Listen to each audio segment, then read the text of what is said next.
రక్తదానం చేసి ప్రాణదాతలుగా ఉండాలని, రక్తదానం చేసినట్లయితే ఒక నిండు ప్రాణాన్ని నిలబెట్టిన వారం అవుతామని, రక్తదానం చేసేందుకు ప్రతి ఒక్కరూ ముందుకు రావాలని ప్రముఖ సంఘ సేవకులు అయితే పరంజ్యోతి అన్నారు. చేగుంట మండల కేంద్రంలోని విశ్రాంత ఉపాధ్యాయ భవనంలో లయన్స్ క్లబ్ ఆఫ్ చేగుంట ఆధ్వర్యంలో ఆయుష్మాన్ బ్లడ్ బ్యాంక్ సహకారంతో రక్తదాన శిబిరాన్ని నిర్వహించారు.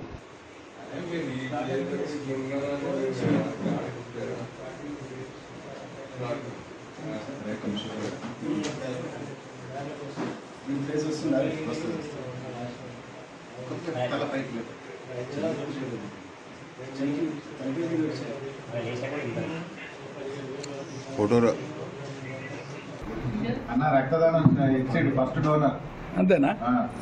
ఏ మా బావ అన్నిట్ల ముందే ఉంటుండు.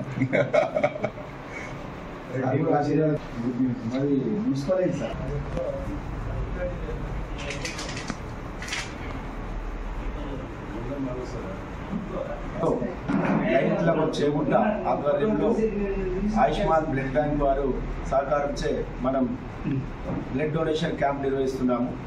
దీనికి గాను ఇక్కడ ఎవరెవరైతే బ్లడ్ ఇచ్చారో వాళ్ళందరికీ కూడా నా హృదయపూర్వక ధన్యవాదములు. మనము ఏదైనా మార్కెట్లో దొరుకుతుంది, ఏదైనా మార్కెట్లో మనకు ఆర్టిఫిషియల్ దొరుకుతుంది, కానీ మనకు రక్తం దొరకదు. కనుక రక్తాన్ని ఎవరైనా సరే మనం మనుషులు డొనేట్ చేస్తేనే ఇంకొకరికి ఉపయోగపడుతుంది. మనం రక్తదానం చేయడం వల్ల మనకు తెలిసినా తెలియకుండా అది ఎవరికో ఒకరికి మంచిగా ఉపయోగపడుతుంది.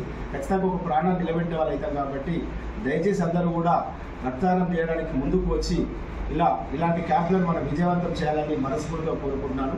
ఈరోజు ఇక్కడ ఆశ్రయం ఇచ్చిన మన విశ్రాంత ఉపాధ్యాయ సంఘం వారికి, మరియు ఈ కార్యక్రమం నిర్వహించిన లయన్స్ క్లబ్ వారికి, ఆయుష్మాన్ బ్లడ్ బ్యాంక్ అందరికీ ప్రత్యేక ధన్యవాదాలు. ఉద్యోగుల సంఘం చేగుంట వారి ఆధ్వర్యంలో రక్తదాన శిబిరాన్ని ఏర్పాటు చేయడం జరిగింది. చాలా సంతోషం.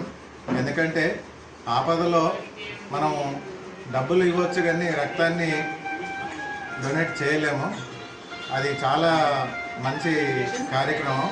ఇటు కార్యక్రమాన్ని ఏర్పాటు చేసినందుకు విశ్రాంతి ఉద్యోగుల సంఘం వారికి, నా లయన్స్ క్లబ్ వారికి కూడా నా మండలి తరఫున మరియు నా తరఫున కూడా ప్రత్యేక అభినందనలు తెలియజేస్తున్నాను.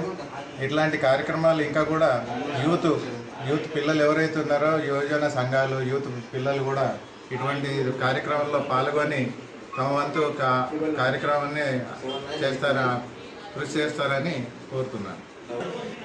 లయన్స్ క్లబ్ ఆఫ్ చేగుంట ఆధ్వర్యంలో విశ్రాంత ఉద్యోగ సంఘ కార్యాలయం నందు రక్తదాన శిబిరం ఏర్పాటు చేయడం జరిగినది. దీనికి మనకు విశిష్ట అతిథులుగా మన చేగుంట మండల తహసీల్దార్ అయినటువంటి శ్రీ నారాయణ గారు రావడము చాలా సంతోషకరమైనటువంటి విషయము. మరి వారిని మేము అభినందించక తప్పదు. ఎన్ని పనులున్నా ఈ కార్యక్రమానికి వచ్చి వారికి తోచినటువంటి సలహాలు ఇచ్చినందుకు గాను వారికి మేము కృతజ్ఞతాభివందనాలు తెలియజేస్తున్నాము.